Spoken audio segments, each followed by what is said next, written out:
एक दफ़ा की बात है, एक जंगल में बहुत अमीर चील थी जो राजा के यहाँ काम किया करती थी।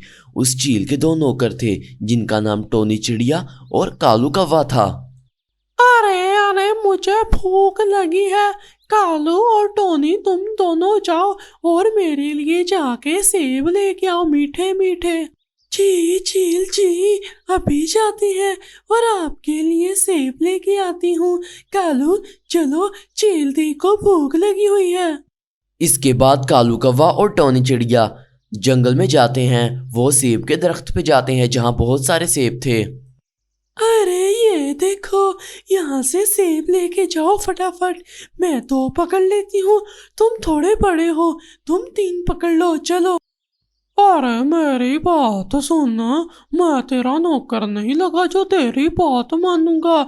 ये सेब पकड़ और जा, दफा हो जा यहाँ से। तुम्हारी मर्जी, मुझ पे क्यों चिल्लाते हो? चील दी को कहना था ना कि तुमने सेब लेने के लिए नहीं जाना, अब मेरे पे चिल्ला रहे हो। मैं तो जा रही हूँ यहाँ से। इसके बाद टोनी चिड़िया 2 सेब ले लेती है और चील के घर जाने लगती है। अरे आई मुझे सिखाने वाली हूँ, पागल। मैं तो यहाँ आराम करूँगा, तू जा काम कर। मैं पागल हूँ क्या? इसके बाद तो कालू कौवा वहीं लेट जाता है और अपने ख्वाबों में मस्त हो जाता है, जबकि दूसरी तरफ टोनी चिड़िया सेब लेकर चील के पास आ जाती है। झील दी, ये देखिए आपके लिए मैं बड़े बड़े सेब लेके आई हूँ। आप इन्हें खा ले ताकि आपकी भूख मिट जाए। टोनी चिड़िया तुम्हारा बहुत बहुत शुक्रिया, लेकिन एक बात तो बताओ, ये कालू कौवा कहाँ रह गया है इतनी देर?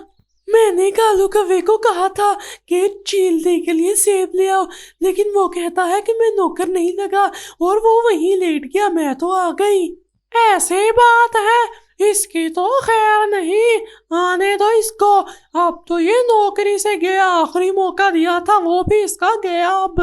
फिर शाम को कालू कौवा घर आ जाता है। वो जैसे ही चील के घर पहुंचता है, कालू कौवे मैं क्या सुन रही हूँ, तू सेब वाले दरख्त पे सो गया था और फिर वापस भी नहीं आया सेब लेके मेरे लिए। ये क्या बदतमीजी है? तुम मेरी बात सुनो, मैं तुम्हारा नौकर नहीं लगा जो तुम्हारे लिए सेब लेके आऊंगा। मैं आज ही नौकरी छोड़ता हूँ। तू क्या नौकरी छोड़ता है? मैं तुझे नौकरी से निकालती हूँ। यहाँ से भाग जा, इससे पहले कि मैं तुझे मार डालूं। इसके बाद कालू कौवा वहां से उड़कर चला जाता है और एक जंगल में जाकर बैठ जाता है। वो सबसे ऊपर वाले दरख्त पे बैठा था और सोच रहा था। इस चील की बच्ची ने तो मुझे बाहर निकाल दिया। बाहर तो ठंड है, मेरी तो कुल्फी जम रही है, लेकिन मैं इसको छोड़ूंगा नहीं, ये मरेगी अब। इसके बाद कालू कौवा अपने गंदे इरादों से चील के घर जाता है। वो चील के घर से गुजरने वाले रास्ते के जंगल में बैठा होता है। वहां से चील रोज सुबह को गुजरती थी। जैसे ही वहां चील आती है, वो चील पर एक बहुत बड़ा पत्थर फेंक देता है। चील बेचारी तो वहां मौके पर ही मर जाती है। कालू कौवा वहां से भाग जाता है, जबकि चील बेचारी खून में लथपथ थी और वो वहीं मरी हुई थी। टोनी चिड़िया, मेरी बात सुन, तू आज से मेरी नौकर है और मेरे सारे काम करेगी, समझी तू? मैं तुम्हारी नौकर नहीं लगी, समझे तुम कालू? अपना काम खुद किया करो। वैसे भी मैं चील दी की नौकर हूँ, ना कि तुम्हारी। चील दी को तो मैंने टपका दिया, उसको तो मैंने अपने हाथों से मारा है। अगर तुझे नहीं मरना तो मेरी नौकर बन जा। अगर तूने मुझे हाथ भी लगाया तो मैं राजा के पास जाऊंगी, समझा तू?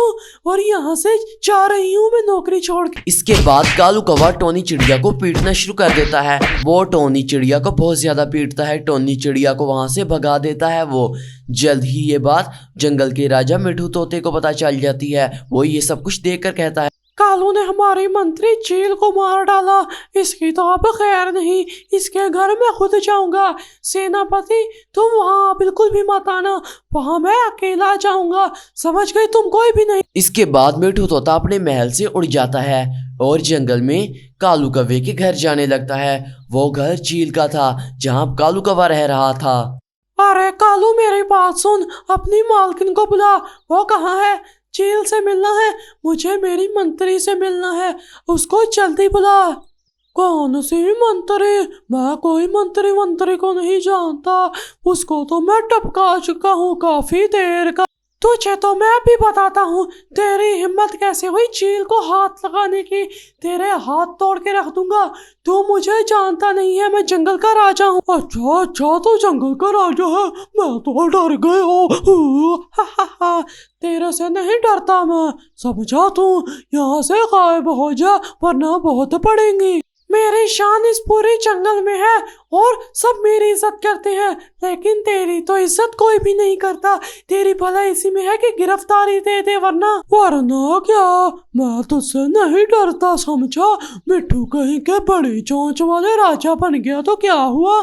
कालू कालू तो अब गया, मैं तो अब अपनी फौज भेजूंगा सेनापति को लेकर यहाँ, और तू अब जाएगा जेल और वहां बैठ के चक्की पीसी चक्की। ये सब तभी होगा जब तू यहाँ से जिंदा वापस जाएगा। कालू कौवा तो मिट्ठू राजा को पीट पीट कर ही मार देता है। अरे अरे, ये क्या हो गया मेरे हाथों से? मुझसे तो मिट्ठू का खून हो गया, मुझे भागना पड़ेगा, इससे पहले सेनापति आए। इसके बाद कालू तो वहां से भाग जाता है। वो टोनी चिड़िया के घर जाने की सोच रहा था। वो जंगल से होता हुआ सबसे छुप छुपाता टोनी चिड़िया के घर पहुंचता है। वो जैसे ही टोनी चिड़िया के घर पहुंचता है, टोनी चिड़िया से कहता है, टोनी चिड़िया मुझे रख लो, मेरे पीछे मिट्ठू तोता पड़ा हुआ है, वो कहता है कि सेनापति भेजूंगा, बचा लो तुम दोनों मुझे। ये बातें तुम्हें किसी को खून करने से पहले सोचनी चाहिए थी, अब इनका फायदा कोई नहीं। ये मेरी बेबी है और मैं तुम्हें इस घर में नहीं रखूंगा। आप चाहें, हम आपको यहाँ नहीं रख सकते, पता नहीं, लेकिन आपको खून करके क्या मिलता है? मुझे तो ये भी पता चल गया कि मिट्ठू तोता आपके घर गया था। ये बात सुनते ही कालू कौवा वहां से भाग जाता है और बंटी कबूतर के पास जाता है। उससे मदद मांगने पर बंटी कबूतर भी कालू कौवे को ना कर देता है। इसी तरह मिट्ठू तोते के दोस्त के पास जाता है जो कालू कौवे को ना कर देता है। उल्लू के साथ भी बिल्कुल इसी तरह होता है, वो भी कालू को रखने से मना करता है। कालू कौवा तो यहाँ वहां भटक रहा था, उसके पास रहने के लिए जगह भी ना थी। मुझे लगता है कि मेरा अब इस दुनिया में रहना जायज नहीं, मुझे मर जाना चाहिए। सेनापति मेरे पीछे है, मैंने मिट्ठू राजा और चील का कत्ल किया है, वो दोनों मुझे छोड़ेंगे नहीं, मर के भी पीछा नहीं छोड़ेंगे, मुझे अब मर जाना चाहिए। कालू कौवा तो चोटी से छलांग लगा देता है और नीचे गिर जाता है। वो तो मौके पर ही मर जाता है। कालू कौवे ने अपने साथ भी वैसा ही किया जैसा उसने मिट्ठू और चील के साथ किया। इसलिए कहते हैं किसी को दुख देकर खुद खुश नहीं रहा जा सकता।